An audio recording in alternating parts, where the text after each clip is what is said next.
ఈ శిల్ప సౌందర్యాన్ని చూస్తుంటే నా హృదయం విలవిలలాడిపోతూ ఉంది.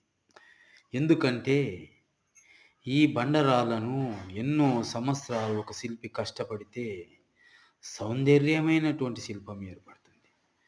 అదే మన భారతదేశం యొక్క సంపద. కానీ మన సంపదను సర్వనాశనం చేస్తుంటే మన భారతీయులు అది మన ఇల్లు కాదు, మన మతం వారిది కాదు, మన దేశం వారిది కాదు అన్న విధంగా మన శిల్ప సౌందర్యాన్ని నాశనం చేస్తుంటే చూస్తూ ఉన్నారు. కానీ మన దేశంలో ఉన్నటువంటి అనేక దేవాలయాలు శిల్ప సౌందర్యాలను సర్వం నాశనం చేశారు. కానీ మన భారతీయులు మారలేదు. అప్పుడు మారలేదు, ఇప్పుడు మారలేదు. అందుకే పూర్వం రాజులు అశ్వమేధ యాగాలు చేశారు. కానీ ఇప్పుడు వారు అది చేయలేరు.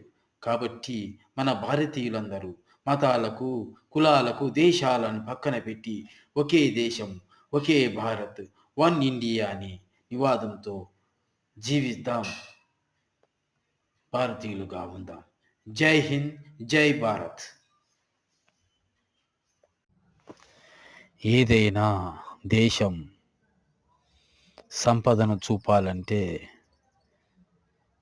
ఈ శిల్పాలనే చూపాలి. ఎందుకంటే మన భారతీయుల